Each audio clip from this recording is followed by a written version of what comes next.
Hello guys, സ്കിൽഫൈയുടെ YouTube ചാനലിലേക്ക് എല്ലാവർക്കും സ്വാഗതം. ഇന്ന് ഞങ്ങളോട് പറയുന്നത് എന്താണെന്ന് വെച്ച് കഴിഞ്ഞാൽ നമ്മളൊക്കെ ഇന്റർവ്യൂക്ക് പോകുന്ന സമയത്ത് നമുക്കൊന്നും ഇന്റർവ്യൂസ് കിട്ടില്ല, കുറെ നമുക്ക് റിജക്റ്റ് ആവാറുണ്ട്. അത് നമുക്ക് എങ്ങനെ കുറയ്ക്കാം, അല്ലെ അത് നമുക്ക് വേണ്ടിയുള്ള സ്റ്റെപ്സ് നമുക്ക് എന്തൊക്കെ ചെയ്യണം എന്നുള്ളതിനെ കുറിച്ചിട്ടാണ് ഇന്നത്തെ വീഡിയോ. ഇത് നിങ്ങൾക്ക് ഉപകാരപ്പെട്ടിട്ടുണ്ടെന്നുണ്ടെങ്കിൽ അത് ഫ്രണ്ട്സിന് ഷെയർ ചെയ്ത് കൊടുക്കുക. അതേപോലെ തന്നെ നമ്മുടെ യൂട്യൂബ് ചാനൽ നിങ്ങൾ സബ്സ്ക്രൈബ് ചെയ്യുക, ഷെയർ ചെയ്യുക, ലൈക്ക് ചെയ്യുക, എല്ലാം ചെയ്ത് കൊടുക്കുക.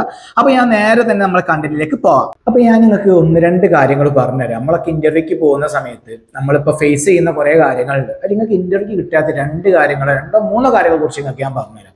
അതിൽ ഒന്നാമത്തെ കാര്യമാണെന്ന് അറിയാം, നമ്മളിപ്പോൾ കൊടുക്കുന്ന സമയത്ത് നമ്മൾ അധികം, ഞാൻ കുറേ ആൾക്ക് സെഷൻസ് എടുത്തിട്ടുള്ള ഒരാളാണ്, കുറേ ആൾക്ക് ഇന്റർവ്യൂ ഞാൻ ചെയ്യാറുണ്ട്. അപ്പോൾ ഞാൻ കണ്ടിട്ടുള്ള ഒരു കാര്യം എന്താ വെച്ചാൽ ഏകദേശം 70 to 90% ആൾക്കാരും ഇപ്പോഴും ATS ഫ്രണ്ട്ലി അല്ലാത്ത CVs ആണ് കൊടുക്കുന്നത്. അപ്പോൾ എല്ലാവർക്കും എന്താ ATS CVs എന്ന് പറഞ്ഞുതരാം. അത് കമ്പാരിസൺ പറഞ്ഞുതരാം.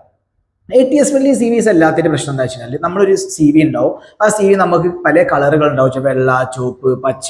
എന്നിട്ട് അതിൽ നമ്മളെ ഫോട്ടോസ് വെക്കും, എന്നിട്ട് അതിൽ പല ബുള്ളറ്റ് പോയിന്റ്സ് ആഡ് ചെയ്യും, ഓരോ പോയിന്റ്സ് ആഡ് ചെയ്യും. ഇങ്ങനെ വെച്ചിട്ടുള്ള ഒരു CVസിനെ നമ്മൾ എന്ത് പറയാം, ATS ഫ്രണ്ട്ലി അല്ലാത്ത CV എന്ന് പറയാം. എന്തൊക്കെ ATS CV എന്ന് പറഞ്ഞു കഴിഞ്ഞാൽ പ്രോപ്പർ ആയിട്ടുള്ള രീതിയിൽ നമുക്കൊരു കാണുമ്പോൾ തന്നെ ആ പ്രൊഫഷണൽസ് നമുക്ക് കീപ്പ് ചെയ്യാൻ വേണ്ടി പറ്റും. ഫോട്ടോസ് ഉണ്ടാവില്ല, ബുള്ളറ്റ് പോയിന്റ്സ് അധികം ഉണ്ടാവില്ല, ഉള്ള നേരെ തന്നെ ഒരു എന്താ പറയുക, എല്ലാ സ്ട്രക്ചേർഡ് രൂപത്തിൽ കൊടുക്കുന്ന CVസിനെ നമ്മൾ ATS ഫ്രണ്ട്ലി CV. രണ്ട് CV നമുക്ക് ഇവിടെ കാണിച്ചു തരാം. ഓക്കെ, അപ്പൊ ഞാൻ പറഞ്ഞു വരുന്നത് എന്താണെന്ന് വെച്ച് കഴിഞ്ഞാൽ നമ്മൾ കമ്പനിയിലേക്ക് പോകുന്ന സമയത്ത് എല്ലാവരും ഇന്നത്തെ ആൾക്കാർ നോളജ് ഉള്ള ആൾക്കാരാണ്. അപ്പൊ നമ്മൾ പോകുന്ന സമയത്ത് നോളജ് ഇല്ലാത്ത ആൾക്കാരെ മാതിരി പോയിങ്ങാണ്ട് CVs കൊടുത്തു കഴിഞ്ഞാൽ നമുക്ക് എന്തെങ്കിലും പണി കിട്ടുമോ? കിട്ടൂല. അപ്പൊ പോകുന്ന സമയത്ത് നമ്മൾ അടിപൊളിയാന്നുള്ളത് നമ്മൾ എന്നെ തെളിയിക്കണം. ഫസ്റ്റ് ഇംപ്രഷൻ ബെസ്റ്റ് ഇംപ്രഷൻ എന്നാണ്, അല്ലേ? അപ്പൊ നമ്മൾ CV കൊടുക്കുന്ന സമയത്ത് ATS ഫ്രണ്ട്ലി CVs ആയിരിക്കും നമ്മൾ നിർബന്ധമായിട്ട് നമ്മൾ കൊടുക്കേണ്ടത്. ഇനി സെക്കൻഡ് വൺ എന്താണെന്ന് വെച്ച് കഴിഞ്ഞാൽ ഞാൻ കണ്ടുവരുന്ന കാര്യം, ഞാൻ എല്ലാവരോടും ചോദിക്കുന്ന കാര്യമാണ്, സ്കില്ലുണ്ടോ നമ്മുടെ CVയിൽ?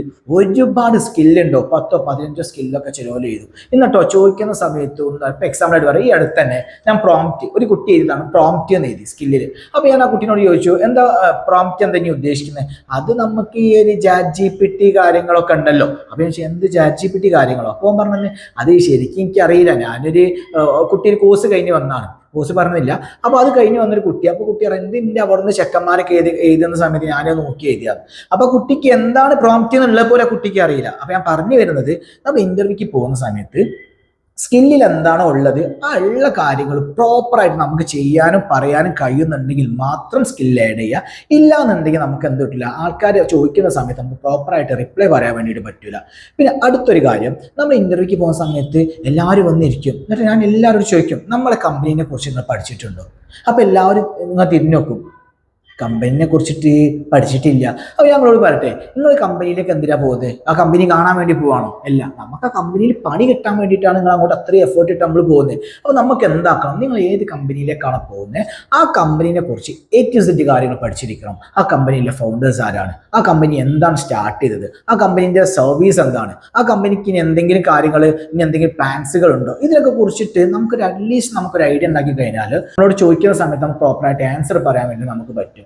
ഇല്ലാന്നുണ്ടെങ്കിൽ നമുക്കത് പ്രോപ്പറായിട്ട് ഒരിക്കലും അതിൻ്റെ ഉത്തരം നമുക്ക് പറയാൻ വേണ്ടിയിട്ട് പറ്റൂല. ഓക്കെ, അപ്പൊ ഇങ്ങനത്തെ കാര്യങ്ങളൊക്കെ ഒന്ന് ശ്രദ്ധിച്ചിട്ട് ഒന്ന് പോകാൻ വേണ്ടി ഒന്ന് നോക്കി, നിങ്ങൾക്ക് എന്തായാലും ഇന്റർവ്യൂസിൽ കിട്ടും. ഇപ്പൊ ഞാൻ പറഞ്ഞുതരാം, 70 to 90% പണി കിട്ടുന്നത് പ്രോപ്പറായിട്ട് അവർക്ക് അറിയൂല എന്ത് ചെയ്യണം എന്നുള്ളത്. അപ്പൊ നിങ്ങൾ അതൊക്കെ ഒന്ന് മാറ്റി കുറച്ചൊരു സ്കില്ലും കുറച്ചൊരു എനിക്കൊരു പണി കിട്ടണം എന്നുള്ള ഒരു ഡിറ്റർമിനേഷനോട് പോവുകയാണെന്നുണ്ടെങ്കിൽ നിങ്ങൾക്ക് എന്തായാലും ആ ഇന്റർവ്യൂവിൽ, നിങ്ങൾ പോകാൻ പോകുന്ന ഇന്റർവ്യൂസ് നിങ്ങൾക്ക് കിട്ടാനുള്ള ചാൻസ് നല്ല രീതിയിൽ കൂടുതലായിരിക്കും.